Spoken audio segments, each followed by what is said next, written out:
So when I was putting together the panels for this conference, one of the thoughts that I had was that both of you seem to um, talk a lot about Alzheimer's and cognitive issues.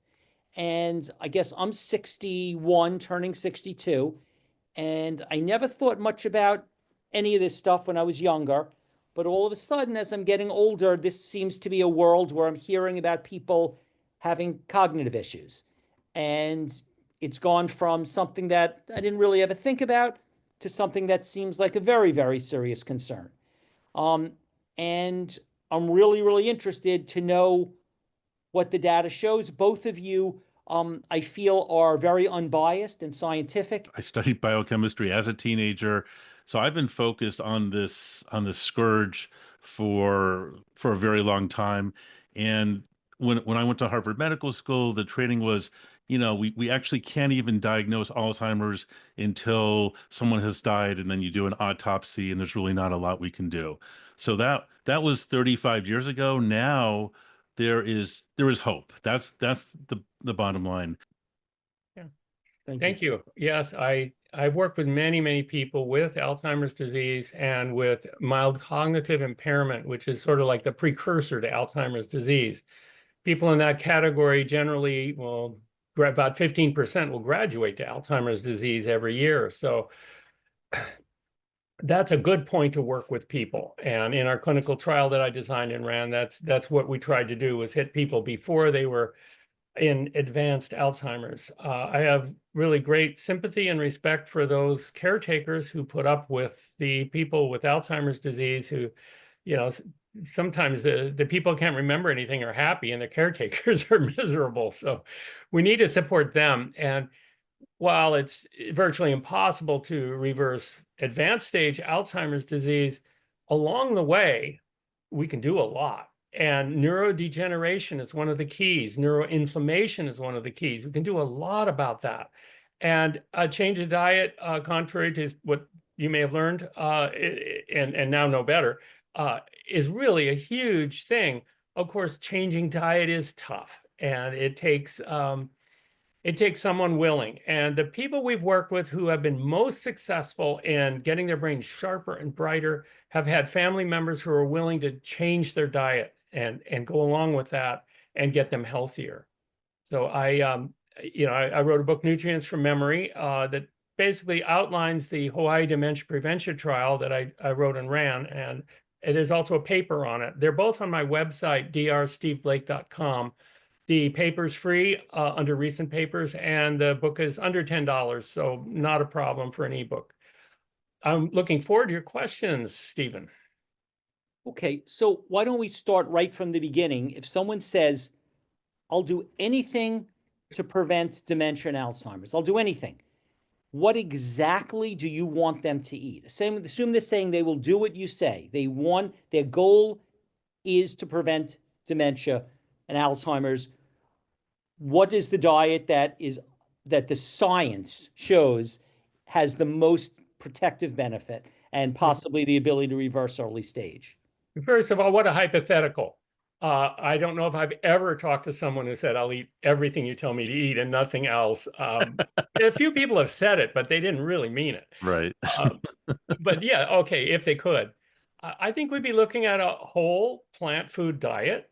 And this would include the various nutrients that are needed, all of them together. Fruits, especially berries and nuts and seeds. We're going to need vegetables. They're so wonderfully nutrient dense and anti-inflammatory, most of them. And beans are also anti-inflammatory and really helpful. And between all of those, we can get most of the nutrients we need. Now, on a whole plant diet, we're going to need to fill in a few of those nutrients, and I'll be talking about that as we go along. But that would be a start. If they would just eat whole plants, that would be perfect.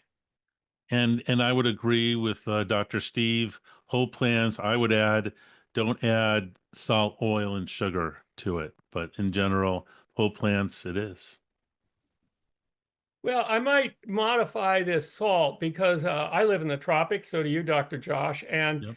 when I'm out working in the sun and rivers of water are coming off of me and electrolytes too, a certain amount of salt is required by the human body. And there is a limit to how much salt we should take. 2,000 milligrams of sodium per day are the typical limits for healthy people. And I think not exceeding our limits for sodium intake is excellent, but totally excluding salt could leave you a little lean in sodium.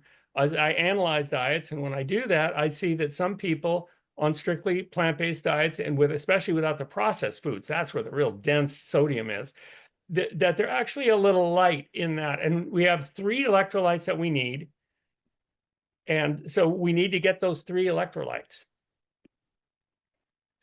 Yeah, but I would say you're exactly right, Dr. Steve. It depends on the person. If the average American eating highly processed food with way too much sodium in it, that's the point I was trying to highlight.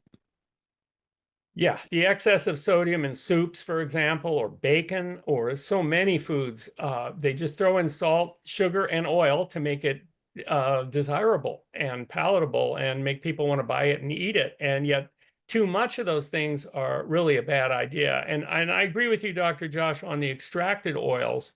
I think we definitely need to be careful with any extracted oils. I basically eat none.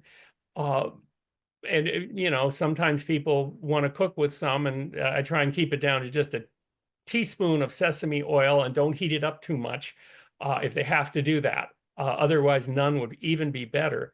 But we do need some essential fatty acids. So, and some of the foods like avocados also have vitamin E and vitamin C that are really good to have.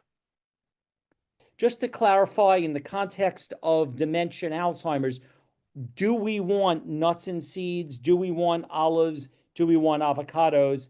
Let's for a second assume we don't want oil, but are we trying to add or not add avocados, olives, and nuts and seeds? It's a matter of quantity.